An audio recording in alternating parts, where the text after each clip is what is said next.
Allora, la figlia di una cara persona che è Giuseppe Pinelli e che nel 1969, a 41 anni, si vede proiettato prima lui ma poi tutta la famiglia in una storia molto più grande di una persona impegnata nella società e di una famiglia come la nostra, che desidera solamente crescere e mandare avanti la vita nel lavoro, fra gli amici, fra i parenti e fra i proprietari. Due figlie che crescono, Claudia e Silvia, un pochino più grande, e una splendida moglie, Licia, che si occupava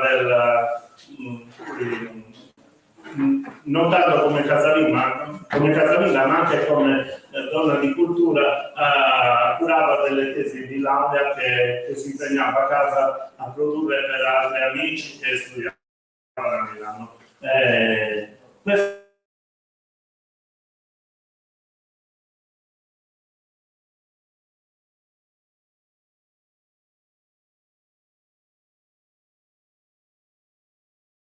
Un altro libro importantissimo, che anzi prima che libro è un'opera teatrale di Dario Fo, Morte accidentale di un anarchico.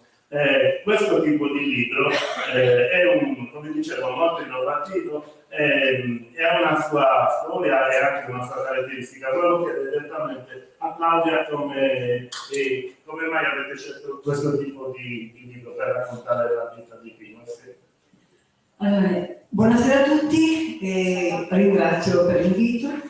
Mi fa veramente molto piacere essere qua. E qui io sono come Claudia Pinelli, figlia di Giuseppe Pinelli, ma rappresento anche mia mamma Alice, mia sorella Silvia, e i coautori del libro, anzi i principali artefici e fautori anche del libro hanno creduto in quest'opera, perché dobbiamo partire dall'inizio. Allora, questo è un graphic novel. Un graphic novel, cioè attraverso immagini si racconta una storia.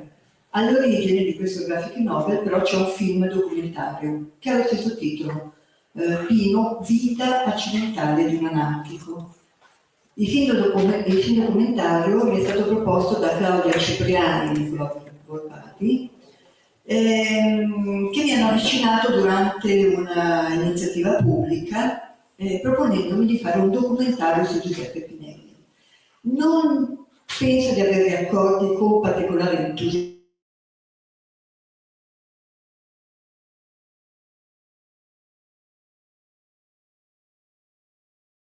Fare una chiave originale. E invece di farsi scoraggiare, dopo avermi ascoltata, qualche giorno dopo sono arrivati chiedendomi di poterlo raccontare con gli occhi delle figlie, di poter raccontare Pino vivo, non solo la morte. E in effetti è la vita che fa e che conta. È importante ricordare come Pino ha perso la vita a 24 anni dalla fine del fascismo, in questa fragile democrazia che si è formata e di cui l'intervento precedente tanto ha raccontato. E tra l'altro tuo padre ha raccontato poco del periodo della Resistenza, anche mio padre non raccontava, chi l'ha vissuta in quegli anni che non la raccontava. E mio padre è stato una staffetta partigiana. Ecco, nel propormi di fare questo racconto, cioè che si fossero le figlie a raccontare, hanno proposto anche la tecnica. Loro pensavano tutto a disegni animati, cosa che poi non è stato possibile realizzarlo perché i costi sarebbero stati impensabili e i tempi, e loro volevano essere pronti per il 15 dicembre del 2019 per il 50°. Quindi hanno utilizzato comunque una tecnica di cartonizzazione digitalizzata dei personaggi, quindi hanno fatto recitare degli attori su due voci narranti, che saremmo io e mia sorella, e hanno fatto una piccola parte esclusivamente di disegni animati. pensando questo tipo di lavoro soprattutto rivolto a un pubblico giovane, a chi non ha vissuto, a chi devi far arrivare, perché si conservi la memoria, a chi vorresti incuriosire, in modo che poi possano andare ad approfondire. E quindi ci siamo messi al lavoro, perché loro hanno chiesto chiaramente un racconto, perché è stata la prima volta che Claudia Cipriani, la regista, ha lavorato su una sceneggiatura scritta, e perché nella sceneggiatura scritta abbiamo potuto intervenire direttamente, perché scegliendo come voce narrante quello delle figlie, ti devi riconoscere nel linguaggio, nelle modalità, e perché ci deve essere un racconto corale, cioè il racconto delle figlie, ma questo film documentario, e quindi chiaramente anche nel graphic novel ricavato, c'è Licia, c'è il mondo che faceva parte di Pino, e c'è il mondo che ha fatto parte della nostra vita dopo. Chiaramente non può esserci tutto. Il graphic novel rispecchia il film documentario, per cui ci sono immagini, e siccome sono attori che hanno recitato, forse ricordate più un fotoromanzo che un graphic novel in senso stretto. Ci sono fotografie che sono nostre fotografie, che abbiamo messo a disposizione. Devo dire che chiaramente la nostra vita è diventata una vita pubblica, in molte foto ormai fanno parte di tutti, e ci sono poche foto originali, e c'è soprattutto un racconto. Quello che è venuto fuori è questo tipo di lavoro, un racconto corale, in cui soprattutto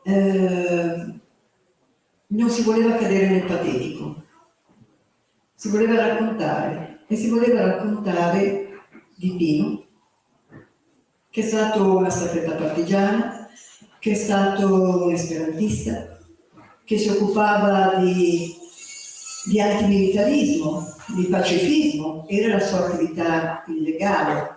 In quell'epoca, se non facevi il servizio militare e ti battevi per una legge per l'obiezione di coscienza al servizio militare, ti facevi 2 anni di carcere.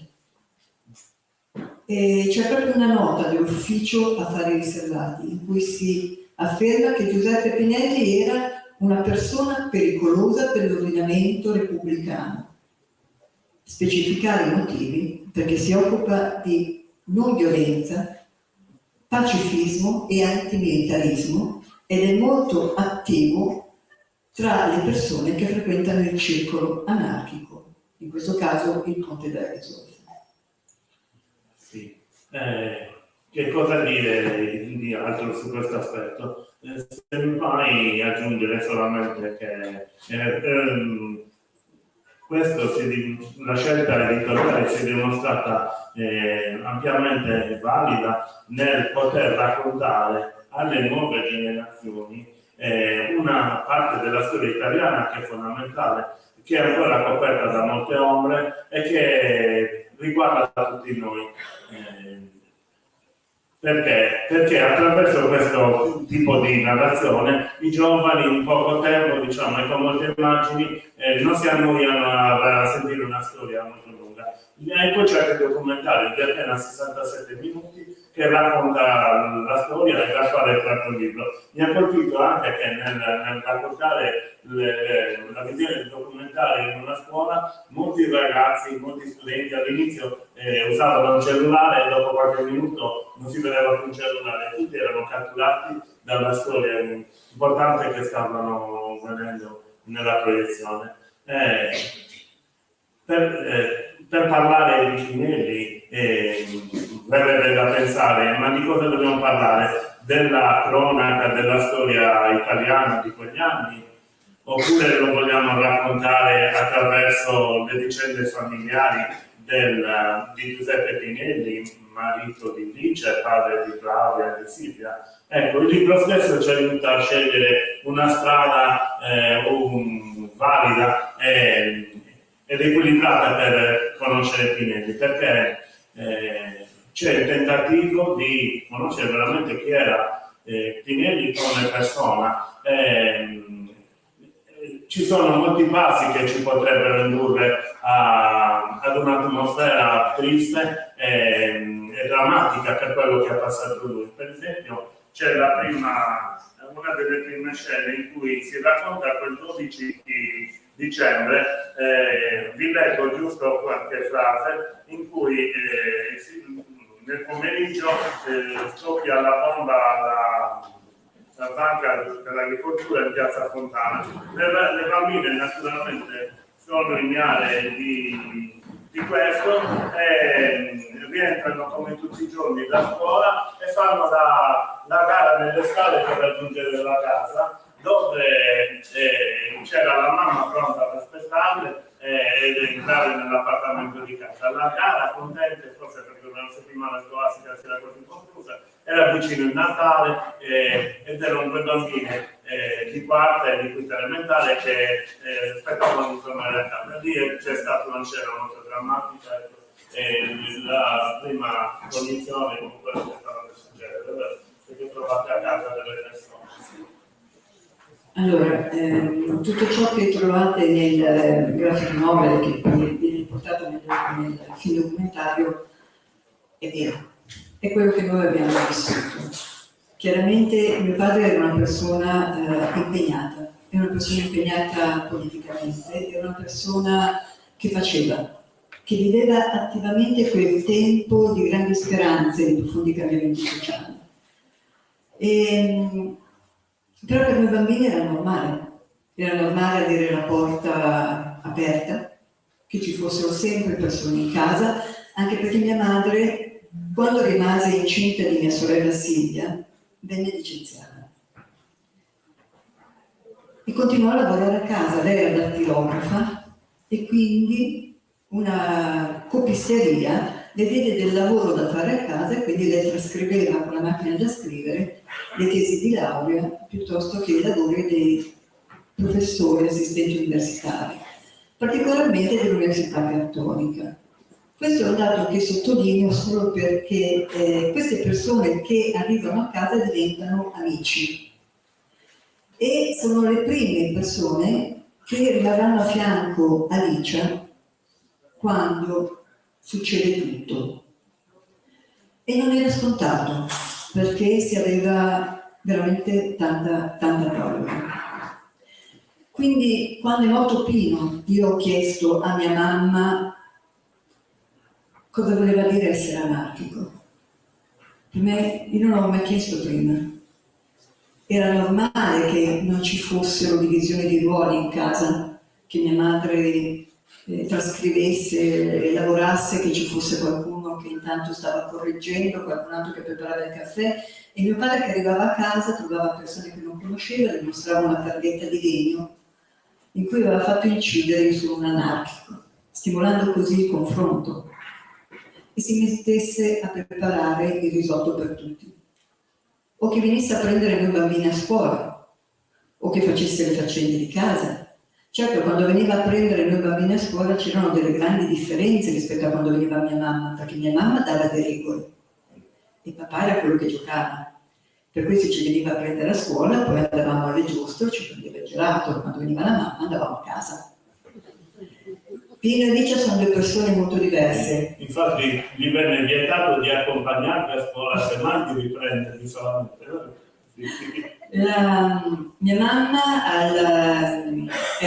durante la guerra è sfollata a Roma, quindi Roma viene liberata prima rispetto a Milano e si avvicina al Partito Comunista. Che neanche mi ha raccontato, poi conoscendo la sua ritrosia a esporsi pubblicamente, mi sembrava molto strano, anche dei comizi volanti, in cui si metteva sulla cassetta della frutta a tenere i comizi. Quando rientra a Milano trova un clima all'interno del Partito Comunista che è molto più rigido rispetto a quello romano. E quando rifiuta di andare a vendere la mimosa in occasione dell'8 marzo, perché non se la sentiva, perché le sembrava di chiedere dell'elemosina, le viene dato della reazionaria e si offende a morte. Straccia la tessera del Partito Comunista e non avrà mai più nessuna tessera. Pino è anarchico, cioè è profondamente libertario, è convinto che ci sia del buono in ogni essere umano. Ha vissuto la guerra ed è una persona che ha dovuto tirarsi su da sola. La sua famiglia è particolarmente indigente. Al termine della quinta elementare lo obbligano a lasciare la scuola, ma il suo primo datore di lavoro è un anarchico che ha un bambino di 11 anni da dei libri da leggere e si forma leggendo Bakunin alla testa e durante la guerra scappa di casa e si aggrega a una formazione partigiana anarchica a Milano ed è una giovanissima staffetta, 15 anni. Abbiamo anche nel libro, credo ci sia, la fotografia che c'è sulla tessera di riconoscimento della sua attività partigiana. Siamo un bambino. Negli anni poi si farà crescere un po' di barba per avere un pochino più un'autorevolezza, almeno nello sguardo. Quando termina la guerra, il suo rifiuto per qualsiasi forma di autoritarismo è totale. E allora studia l'esperanto, che doveva essere quella lingua universale che avrebbe abbattuto ogni frontiera linguistica. E proprio a corso di esperanto si conosceranno Pino e Licia. Pino avrebbe voluto insegnarlo e Licia avrebbe voluto impararlo, ma non ha mai imparato. Alla fine era Pino che le scriveva le lettere, lui lo parlava molto bene, lo scriveva molto bene. Recentemente c'è stato il congresso esperantista a Brescia e una signora mi ha detto: sai, nel 1978 è arrivato un signore bulgaro a chiedermi come mai questo suo corrispondente di Milano non gli scrivesse più. E dalla una tasca ha tirato fuori il portafoglio dove era piegato questo lembo di lettera e questo esperantista di Milano che non gli scriveva più era Giuseppe Pinelli. E poi io mi sono trovata a dovergli spiegare perché non gli scriveva più. Mia madre poi racconta delle cose molto, per lei molto normali, per noi molto toccanti, del fatto che entrambi non avevano soldi, anche mia madre già lavorava quando facevano il corso di Esperanto e Pino andava a prenderla tutti i giorni al lavoro e come unico regalo poteva portarle un pacchetto di caramelle di Charles. E mia madre odia le caramelle e ne aveva un cassetto pieno. Questo non vuol dire che la nostra è una vita edulcorata, era una vita normale. Questa porta aperta, erano quegli anni di speranza e di profondi cambiamenti. Licia, mia mamma, mi ha detto: io ci credevo che il fascismo fosse finito. E nel 1969 chi abbiamo con questo di Milano? Marcello Guida. E i fascisti, sconfitti a livello militare, vengono recuperati non solo nelle funzioni amministrative per cui continuano la loro carriera, ma anche in funzione anticomunista, antisinistra, e diventano la manovalanza di intenti che forse non collimano esattamente con loro. Adesso c'è un bel dibattito tra gli storici, no? Se nell'epoca della strategia della tensione, cioè si aumenta la paura, cioè come si risponde alla volontà di cambiare, di arrivare a una società in cui venissero garantiti i diritti per tutti, alzando il tasso della violenza. E prima o poi qualcuno ti risponde. E quindi ricordiamo che ci sono stati non solo la prima strage stata a Portello della Ginestra, 1° maggio del 47, ma che ci sono stati i morti di Avola, i morti di Battipaglia, i morti di Reggio Emilia, i morti di lavoratori che chiedevano maggiori diritti nelle piazze. Ma non erano gli anni di piombo, quelli sono arrivati dopo, erano anni di speranza di profondi cambiamenti sociali in cui alle lotte dei lavoratori per avere maggiori diritti si coniugano le lotte degli studenti, dei giovani, che mettono in discussione la società patriarcale e che chiedono un diritto allo studio garantito per tutti. Pino vive questo. Pino vive attivamente questo. Questo non vuol dire che fosse un capopopolo. Alcuni mi hanno detto sì, allora per la manifestazione, per l'obiezione di coscienza a servizio militare, organizziamoci, troviamo in 6. Arriva il cellulare della polizia, ci carica tutti sul cellulare e ci scarica l'angolo dopo perché non valeva la pena. Ecco, per cui comunque lui vive il suo tempo e fa da tramite tra le generazioni, tra i giovani della contestazione e i vecchi anarchici, che guardano con sospetto questi cappelloni. Alcuni di questi giovani che si avvicinano al movimento anarchico mi hanno detto: sai, noi siamo entrati al circolo anarchico pensando che avremmo fatto la rivoluzione. E abbiamo incontrato tuo padre, che ci ha dato dei libri da leggere, perché la testa deve cambiare. E una rivoluzione violenta avrebbe sostituito un potere con un altro potere. E questo a noi non interessava. Quel 12 dicembre, Pino, che si è sempre impegnato nel sindacato, ha un lavoro, ha una famiglia, ha una storia, ha una cultura. Però ricordiamo anche che la tensione sale, soprattutto in una città come Milano, la tensione sale. Nel 1969, la strategia della tensione al suo apice, ci sono stati più di 145 attentati. Vengono arrestati dei giovani, alcuni di loro sono anarchici, e Pino con altri attiva la Crociniera Anarchica, che era una struttura di solidarietà internazionale nata a sostegno dei perseguitati politici spagnoli durante la guerra civile spagnola. E manda dei libri a questi giovani, manda delle lettere. Questi giovani che verranno assolti dopo essersi fatti 18 mesi di carcere in un'età compresa tra i 19 e i 21 anni, con delle accuse che avrebbero comportato 6 ergastoli e colpevoli, riconosciuti dai tribunali, degli attentati precedenti alla strage di Piazza Fontana. Sono gli ordinovisti nazifascisti veneti Frede Ventura, che ritroviamo poi dopo nella strage di Piazza Fontana.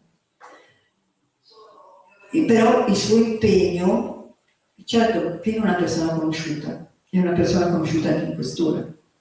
Il nostro telefono era sotto controllo dal 1964, come quello di molte persone attive a livello politico. Ecco, Pino viene ripetutamente convocato in questura. È conosciuto anche perché è quello che va in questura per chiedere le autorizzazioni alle diverse iniziative del movimento, per le manifestazioni, per i convegni. Quindi lo conoscono, lo conoscevano. Ma quel 12 dicembre, quando scoppia la bomba alla Banca Nazionale dell'Agricoltura in Piazza Fontana, che farà 17 morti nel tempo e più di 80 feriti, e ricordiamo però che quel giorno le bombe furono 5. Un'altra bomba venne trovata inesplosa, sempre a Milano, in Piazza della Scala, dagli artificieri, perdendo così delle prove preziose, che ricorda un po' il lavaggio della piazza della Loggia a Brescia nel 1974. E 3 bombe a Roma, tutto nello stesso arco di tempo, al Vittoriale, sui gradini del Museo del Risorgimento e nei sotterranei della Banca Nazionale del Lavoro, in via del Vittorio Veneto, quindi 5 bombe quel giorno. Vengono fermati praticamente tutti gli anarchici di Milano e molti appartenenti alla sinistra extraparlamentare, cioè fuori dal Parlamento. Ma c'è una nota dell'Ufficio Affari Riservati. Abbiamo ricevuto l'ordine di arrestare almeno 150 persone appartenenti al mondo della sinistra extraparlamentare. Ma siccome non ne avevamo a sufficienza, abbiamo fatto i rastrellamenti tra i barboni della stazione centrale. Queste come sono state condotte le indagini. Chiaramente tutto era già deciso e anche Pino quel giorno, quella sera, quella tarda serata, viene fermato mentre con il suo motorino è in una zona di Milano dove c'è un circolo nautico che quella sera avrebbe dovuto essere inaugurato. E siccome non c'è posto sulla volante della polizia, viene invitato dal commissario Calabresi a seguire la volante con il suo motorino. Mio padre entra in quest'ora così. Io e mia sorella avevamo 8-9 anni, non sapevamo che era scoppiata una bomba, non sapevamo nulla. Quel tardo pomeriggio siamo tornati a casa correndo e spintonandoci per le scale come faremo tuttora, perché arrivava prima, la porta di casa è spalancata e all'interno ci sono degli uomini che stanno rovesciando per terra tutti i contenitori di cassetti, buttando per terra tutti i libri, lamentandosi della quantità di carta, perché poi c'erano le tesi di laurea che erano state regalate a Licia. Io entro in casa e mi sono abituata a vedere tante persone. Questi stavano facendo qualcosa di strano. Io ad esempio non mi ricordo divise, secondo me erano tutti in borghese. Faccio per avvicinarmi, mia madre mi prende per un braccio e mi dice: non puoi avvicinarti, questa è la polizia. E quindi assistiamo alla perquisizione. Licia non sa quello che è avvenuto, nessuno le dice quello che è avvenuto, la televisione era rotta, lei aveva lavorato tutto il giorno, quindi non sa che è scoppiata una bomba in una banca. Sa che Pino è stato fermato perché uno dei poliziotti con il nostro telefono chiama in questura e dice: siamo qui in casa di Pinelli, ma Pinelli non c'è, si sente rispondere già qui da noi, quindi era già stato fermato. Saprà che cosa è avvenuto quando andranno via, portandosi via tanta carta, documenti, volantini, cose che non abbiamo mai più rivisto, perché mia mamma telefonerà alla zia Liliana, la sorella di Pino, e sarà lei a dirle della bomba nella banca. E in questo fascio che hanno lasciato in casa ci sono anche i nostri regali di Natale che Pino e Licia avevano nascosto dentro l'armadio e avevano scartato e buttato per terra. Sì, dei passi molto toccanti che mettono in evidenza diversi aspetti. Uno in particolare, che quel giorno è caduta l'innocenza di due giovani bambine che scoprono che Babbo Natale non esiste. Eravamo al 12 di dicembre, prossimi al Natale. Milano brulicava di persone che andavano a fare gli acquisti di Natale, le vetrine piene di persone, e proprio quel venerdì alle 16:37 viene fatta esplodere una bomba alla Banca dell'Agricoltura, che il venerdì in quella riceveva un afflusso notevolissimo di persone per le compravendite legate al mercato dell'agricoltura, bestiame che si vendeva e si comprava e si utilizzavano i mezzi economici della banca, e quindi era strapiena di persone, la città era piena di persone. È proprio la volontà di far cadere le colpe di una tensione inaccettabile sugli anarchici portò alla enorme cattiveria di mettere una bomba sapendo già che molte persone sarebbero morte. Ecco, in quell'occasione si dice che l'Italia ha perso l'innocenza da quell'occasione. E come è capitato anche in casa Pinelli, che la vita si modifica irreparabilmente verso uno stato di crescita che sarà difficile da portare avanti, perché è come se si sia rotto un vaso e questo vaso con tanta fatica andrà ricostruito nei suoi pezzi.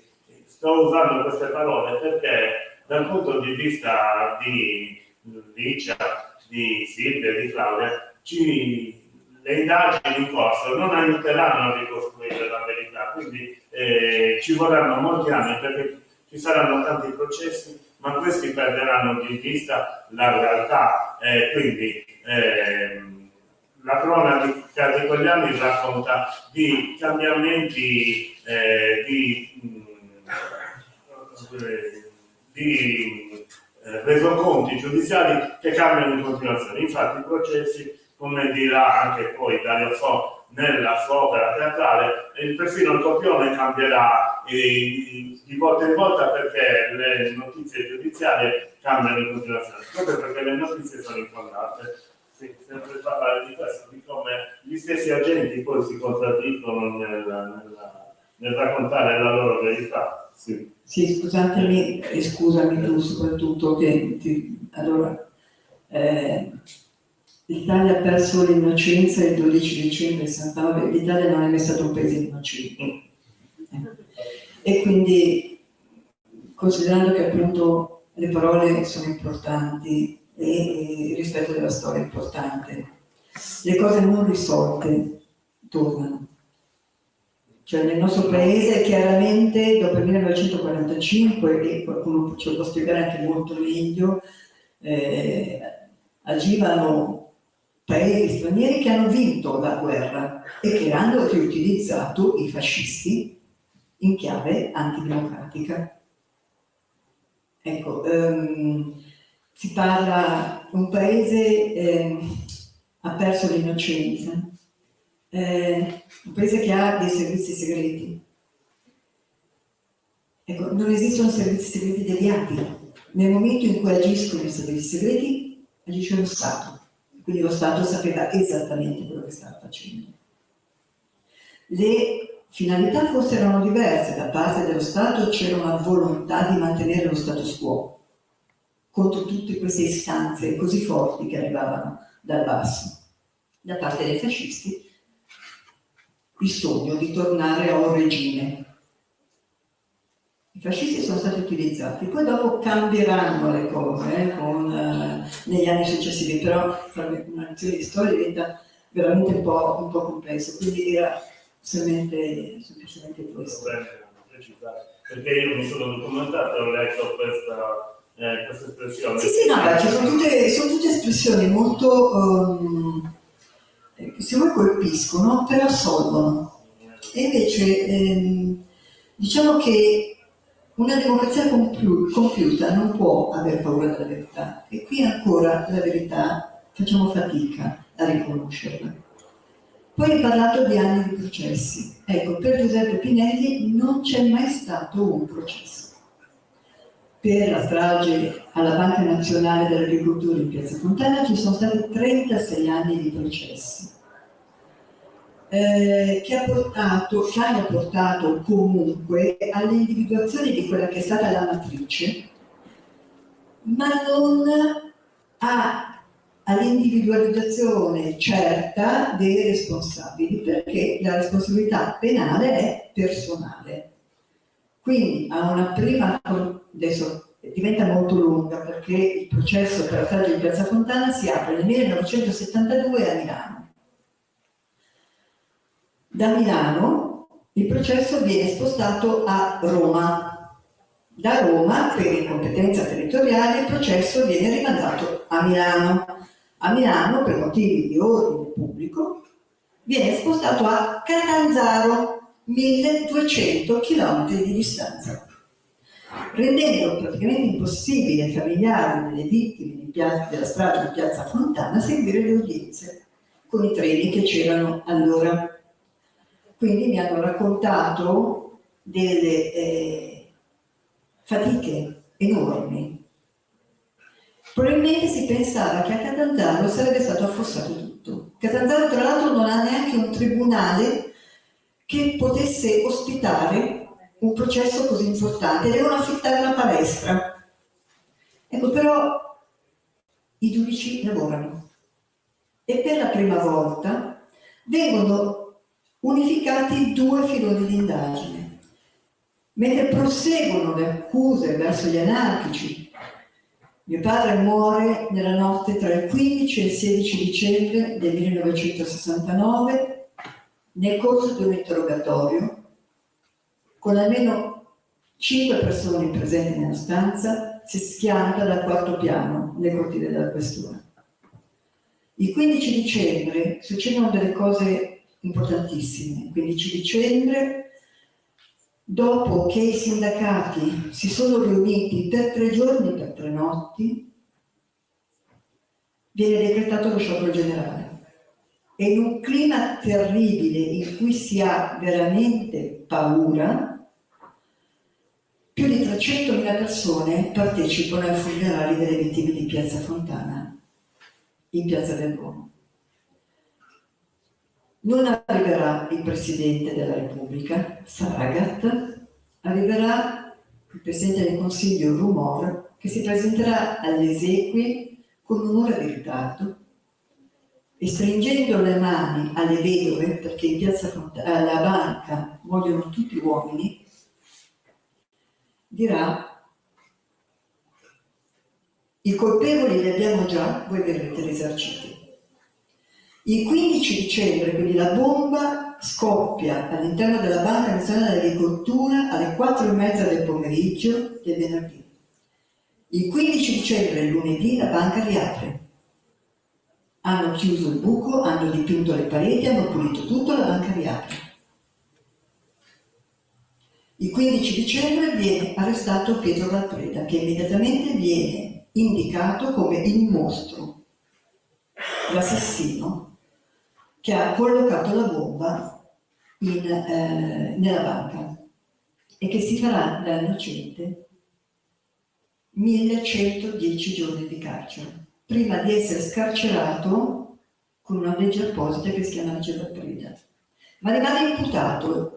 La banca fornisce ai familiari delle vittime gli avvocati, che sono tutti fascisti e che continueranno a portare avanti le accuse nei confronti degli anarchici. A Catanzaro cosa succede?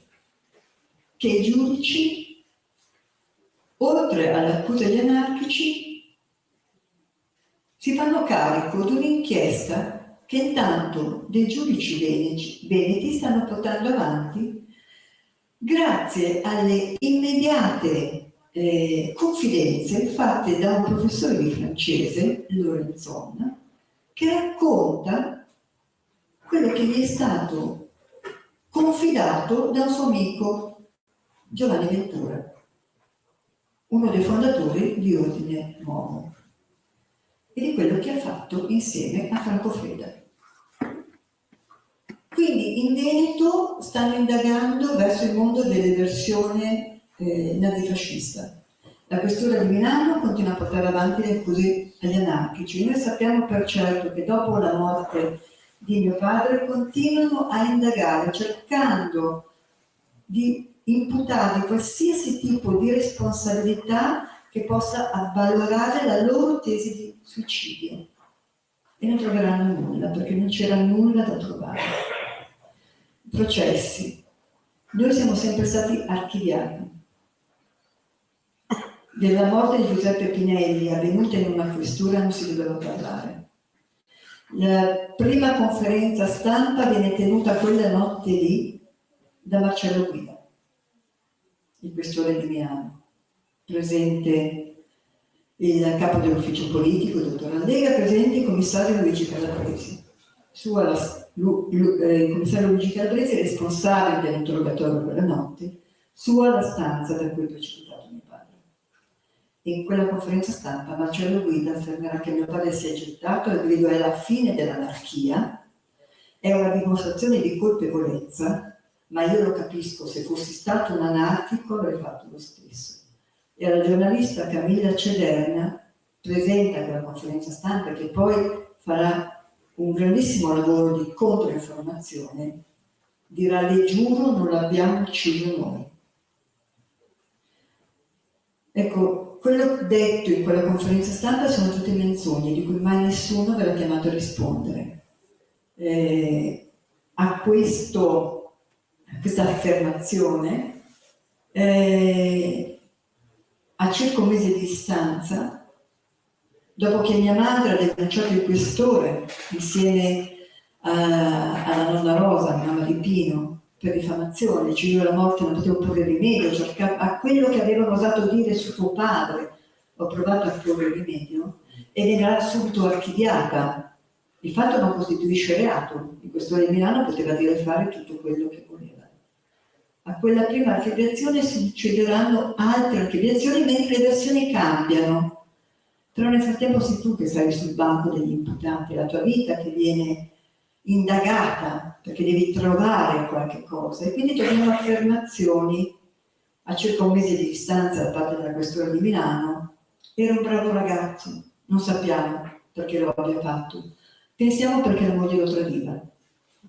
Ecco, sei tu che devi trovare la forza di andare avanti e sei tu che devi difendere le tue figlie, e sto parlando di Licia, e Pino, che hai profondamente amato e su cui non hai mai dubitato, e devi essere forte e ti trovi a doverti difendere dai nemici, ma anche dagli amici, da chi pensa che una donna sia facilmente strumentalizzabile, che ti vorrebbe portare da una parte piuttosto che dall'altra. E Licia crea una distanza, tira su un muro e fa solo quello che le detta la sua coscienza. Ed è stato un grande esempio per noi figlie. Questo non vuol dire che nella crescita non abbiamo litigato con la mamma, ma semplicemente che ci ha dato un bel esempio e che lei è diventata suo malgrado una roccia, trovando delle risorse che non pensava neanche di avere, ma è indispensabile, perché nel momento in cui muore qualcuno, allora come oggi, che è in mano alle istituzioni, non saranno le istituzioni che chiedono o cercheranno di far vedere verità e giustizia. Devi trovare la forza morale, ma anche la forza materiale. E la solidarietà è fondamentale, perché ti devi pagare gli avvocati, perché ti devi pagare tutte le perizie, perché verranno per anni. Anni in cui cercheranno di far passare Pino per quello che non era. Amplificati chiaramente dai mass media, che chiaramente riccheggiano la voce del potere. E per far cambiare questo ci è voluto tanto impegno, tanta forza e tanta solidarietà. La Controinformazione, Camilla Cederna, Corrado Stagliano, Piero Scaramucci, che scriverà insieme a Licia un libro importantissimo. Una storia quasi soltanto mia, edito da Feltrinelli. Ecco, parliamo di letteratura autobiografica. Ecco, negli anni '80 mia madre fece questo lavoro con Piero Scaramucci, con alcuni magistrati, con alcuni avvocati. Ci sono questi professori universitari che immediatamente dopo la morte di Pino, con grande coraggio, scrivono ai giornali. E un giorno ci dirà mia madre, Giuseppe Pinelli frequentava persone al di sopra della sua classe sociale, non se lo aspettava. I verbali sono troppo sterili per ritrovare la storia di una persona.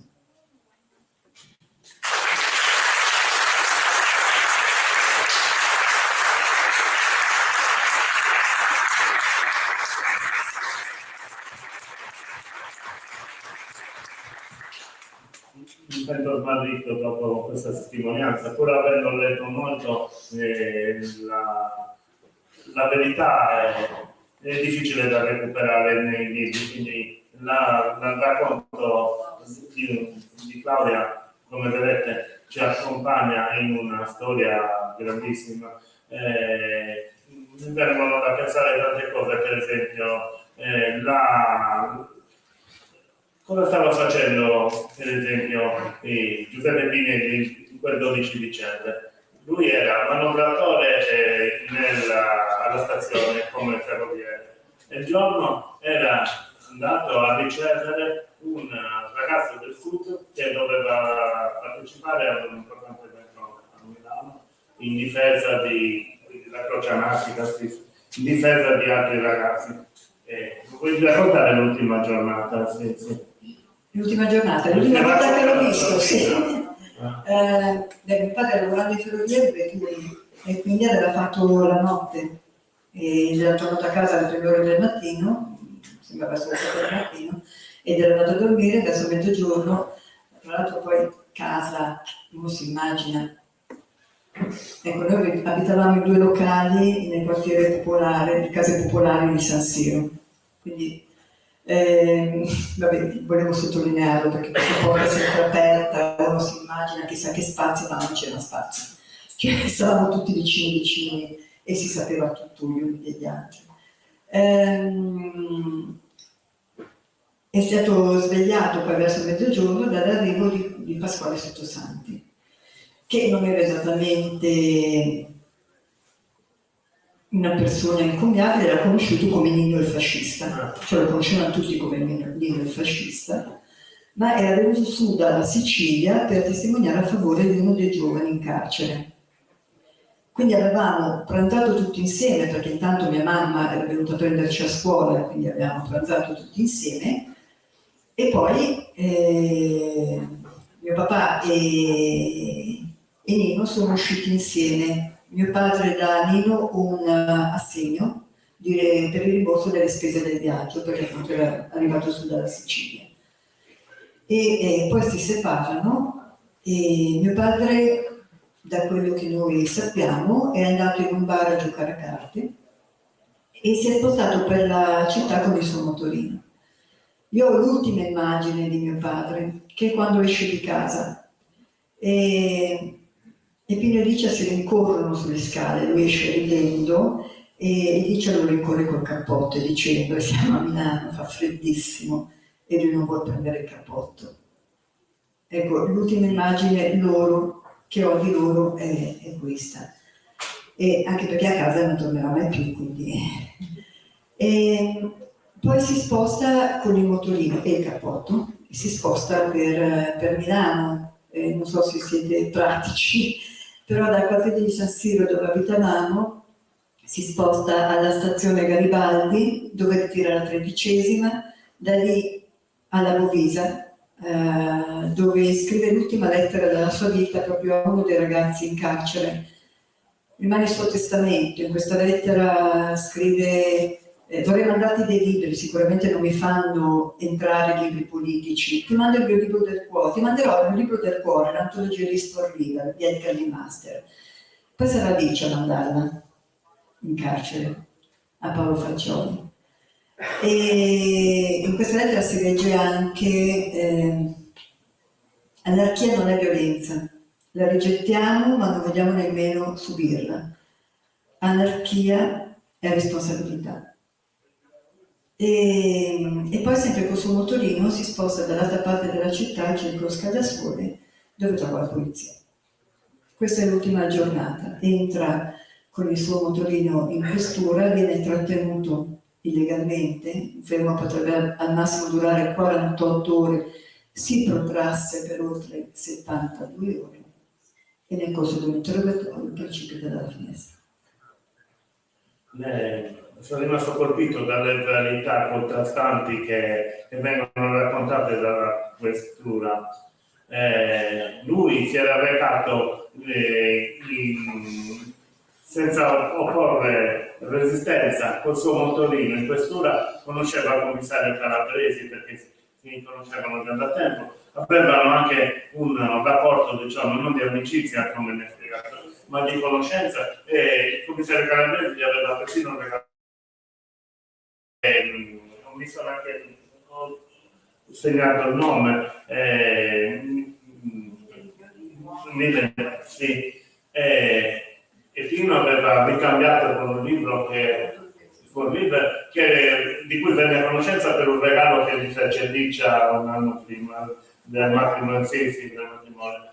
Io me lo immagino col suo motorino rosso, era un venerdì rosso, quindi le figlie dicevano: non sappiamo come riesca a mettere in moto perché non sappiamo se arriva, perché comunque continuava ad aggiustarlo, no? Sì. E ci sono delle immagini molto poetiche nel libro in cui lui la sera, quando smontava dal lavoro, trovava quei tramonti bellissimi che si vedono nelle grandi periferie della città e rimaneva incantato. Oppure la mattina, quando smontava dal turno notturno e vedeva la città di Milano rovesciata attraverso le immagini che si proiettano sui, io li chiamo canali, si chiamano Nati di Milano, sì. Anche questo è un topos poetico fortissimo, perché è un'anticipazione di quella che sarà il suo dramma, cioè l'ingresso prematuro nella città di Murti, che ce la immaginiamo sempre circondata dalle acque.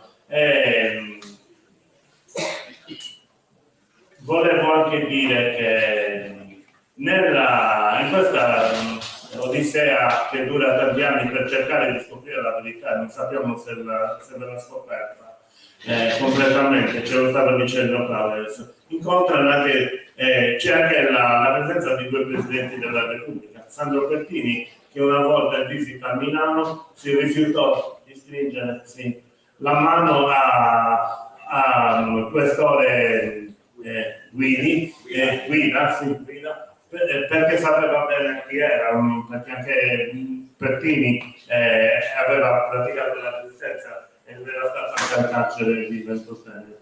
E poi un altro, quindi nell'imbarazzo comune, si rifiutò di stringere la mano. E poi l'intervento del presidente Napolitano, se ne vuoi parlare tu di questo, a cui prese parte anche tua madre, Lucia, sì.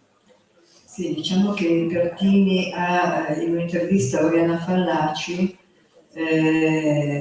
dice come quando era presidente della Camera sono arrivato a Milano e mi sono rifiutato di stringere la mano a Marcello Guida perché non solo in lui ho riconosciuto il mio carceriere, ma perché su di lui pesa la morte di Giuseppe Pinelli.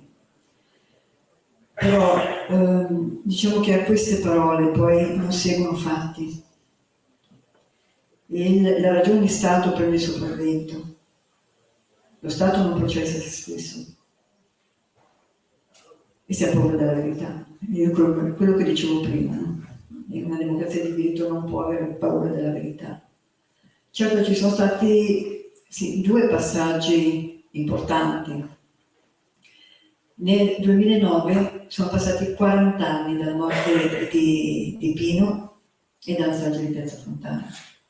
Su quei fatti noi sappiamo praticamente tutto. Non è vero che non si sa la verità.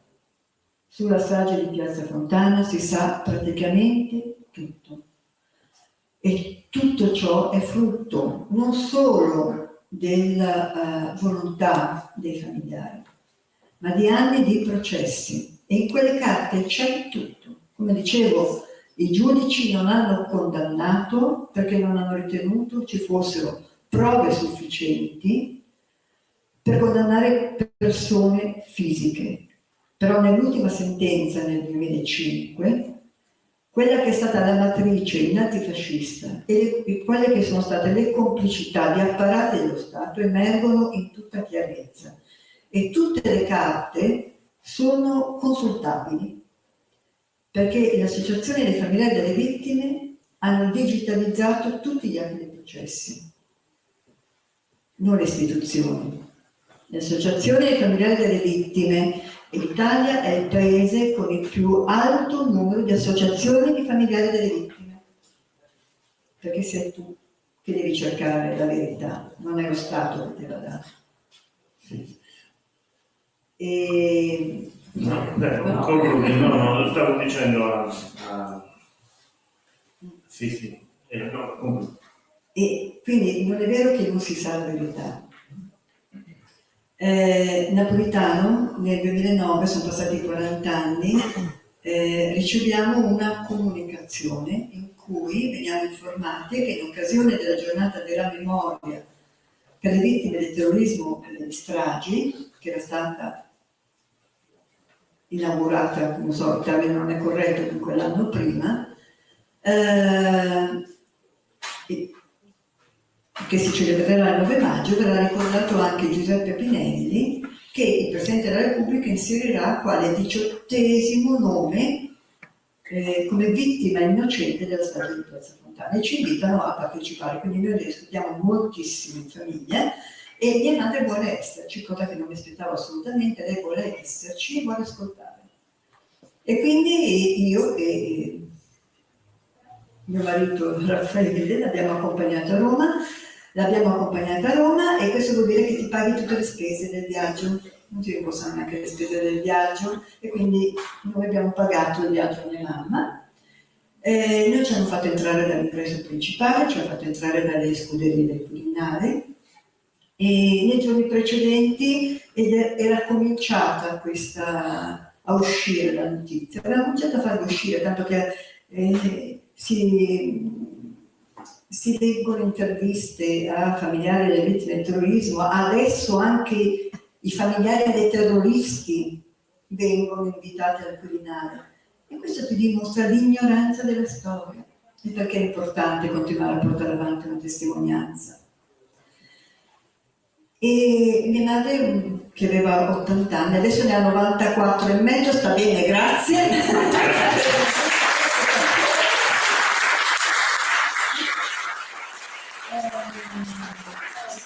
In mezzogiorno, accendendo la televisione, si vede il viso insanguinato di mio padre sul tavolo dell'uditorio. E per lei è stato come tornare indietro di 40 anni.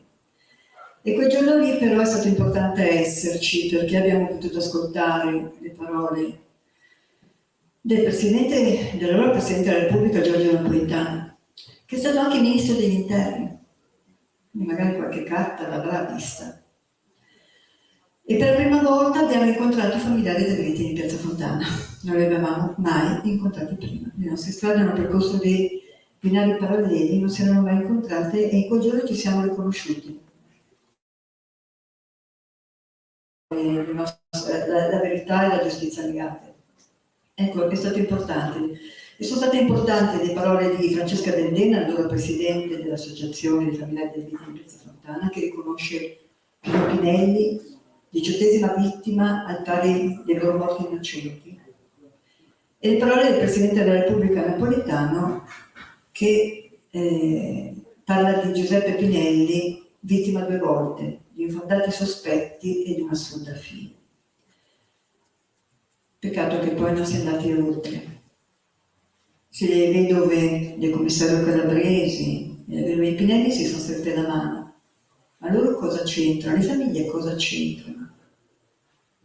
Quello che io penso di Gemma Calabresi, di Gemma Capra, anzi scusatemi, o del figlio Mario Calabresi, non è quello che penso di Luigi Calabresi, che ha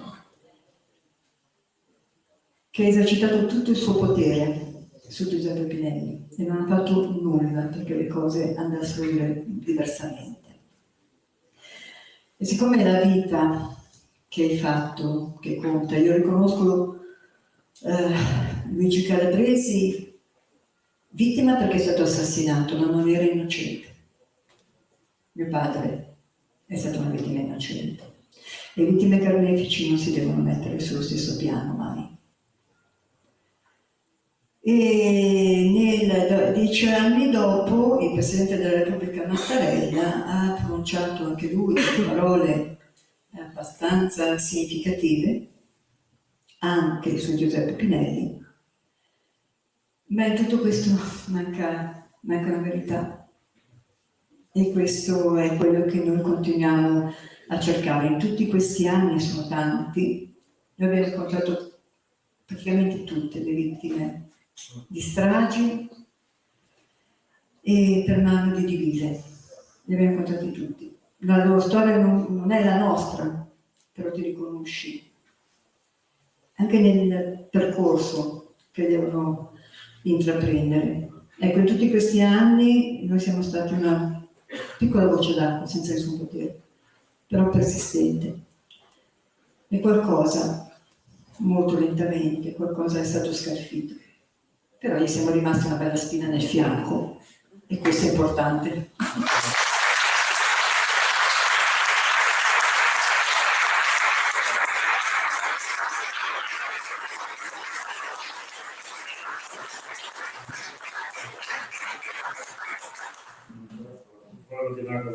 Sì.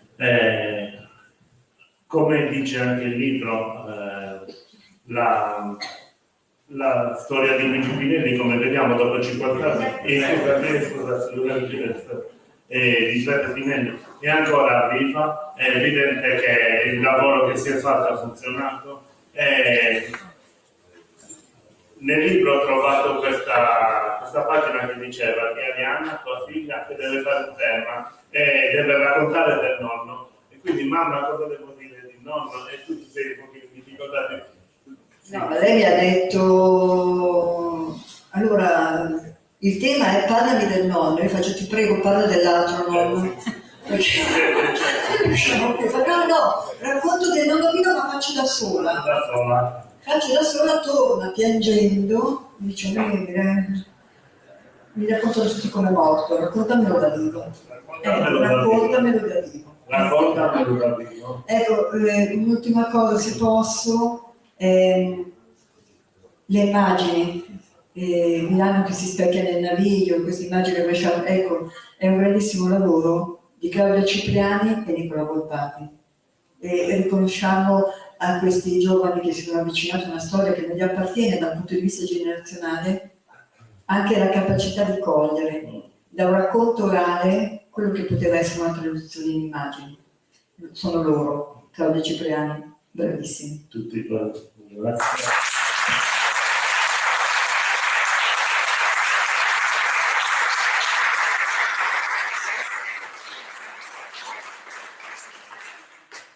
Che dire, io sarei rimasta ore ancora a seguirla perché è magnifica, penso si capisca dalla mia voce. La ringrazio per la testimonianza, sicuramente è molto importante promuovere questa parte della storia che viene sempre omessa perché la verità è vera scomoda. Quindi lascerei concludere con la performance di Sergio D'Urso e ancora grazie. A seguire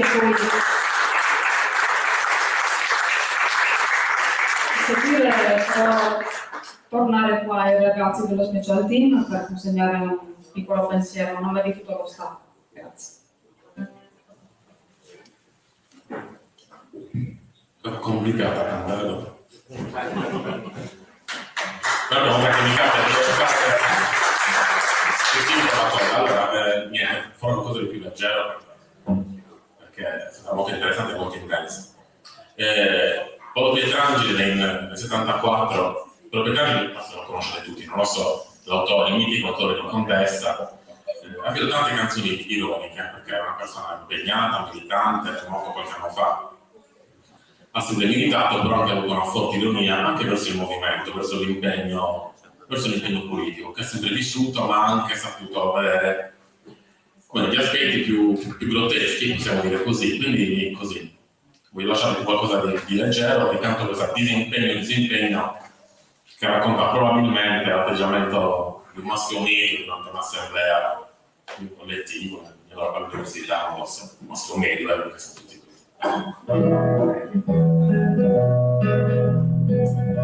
Disimpegno, abbi un poco di contegno, abbi un poco di rispetto, mi sorprendi pure letto, anche quando non sono solo, questo passo mi consolo, il fatto grave veramente è che non ti importa niente, vieni quando vuoi, vieni prima, vieni poi, vieni, non mi lasci mai. Tu aggiusti il tuo corpo, un po' grasso, un po' sfatto, su quella poltrona ogni tanto è uno scatto, e poi ti nascondi dietro quegli occhiali, che son sempre sporchi, che son sempre uguali, saranno in 40 in quella riunione, e tutti si parla di rivoluzione, tu guardi soltanto le gambe di quella che ti sta davanti, è una fotomonella e dice la classe operaria integrata e brutta strada sulla quale si è avviata, ti svegli di colpo, rispondi un po' a vacca, la fotomonella si è tolta la giacca, ma quella terribile non dà tregua un momento, e cosa ne pensi tu del movimento? Ti costa fatica, rispondi un po' stento, rispondi soffrendo, per me il movimento non può più finire che quella danzare, e dice ghignante la frase finale, ma sì, si capisce se non è visualista, la vostra modella l'è persa di vista. Disimpegno, abbi un poco di contegno, abbi un poco di rispetto, mi sorprendi pure letto, anche quando non sono solo. Questo passo mi consolo, il fatto grave veramente è che non ti importa niente. Vieni quando vuoi, vieni prima, vieni poi, vieni, non mi lasci mai.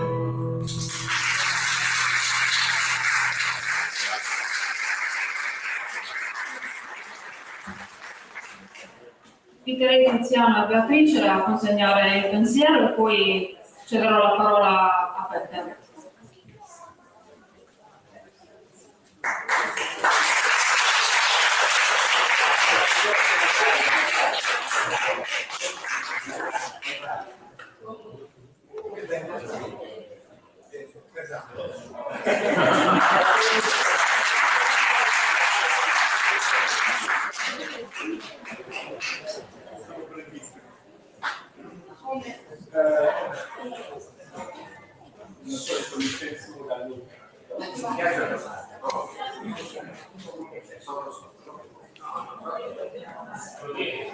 Dai, adesso sì, non c'è più stato. Allora, sì, fianco al nostro caro coordinatore, professor Andrea Cozzi, che ringrazio per il suo apporto da oggi, come ringrazio Marino Carcano, che è con il Cotta, sta continuando a parlare, e gli amici Walter Fausto e Lino Garau, un grazie particolare però voglio rassicurare tutti che Mico Popo non solo è diventato più buono, non solo è diventato più vecchio, e quindi ringrazio davvero Claudia, Sergio per il suo apporto che ci ha dato. Voglio solo fare un brevissimo promemoria degli eventi che ci saranno domani. Domani non andremo di mattina nelle scuole perché saremo già la sera nelle scuole con Piazza Gramsci, sperando che ci risparmi Giove Pluvio, altrimenti lo faremo qui. Inizieremo con l'incontro con CPA2, con un incontro con Vincenzo Russo, e ci sarà la presentazione delle radici nell'acqua e Rotte Edizioni, coordinato da Ilaria Chinas. Subito dopo, alle 18:15, ci sarà la presentazione che riguarda un po' quello che è, diciamo, il pianeta Sardegna. Ci saranno due ragazze che hanno iniziato autoproducendo questo libro, che poi è stato edito in Mondadori, che sono Chiara Meloni e Mara Mibelli, belle di faccia, che parlano di grassofobia. E ci sarà appunto la presentazione a cura di Deborah Succa. Subito dopo ci sarà la premiazione, ci sarà il premio Pizzolo. Il premio Pizzolo possiamo darlo in anticipo un giorno prima. Ci saranno due personaggi importanti, uno scrittore, giornalista Giampaolo Cassita, e poi padre Salvatore Moritu. Penso che tutti conosciamo, sappiamo che padre Salvatore Moritu è davvero un testimone del nostro tempo. Subito dopo, insomma, ci sarà appunto la premiazione per il premio Pizzolo. Vi ringrazio oggi, adesso passiamo al nostro direttore artistico sugli artisti. Ogni giornata ci sarà un artista che fa mi vuole togliere subito la parola, che fa un'opera d'arte. Oggi è toccato a Francesco Assi, a Sebastiano. Buonasera a tutti. Volevo solo salutare. Subito è anche una liberazione per non sentirmi più. Grazie ancora a tutti. Grazie.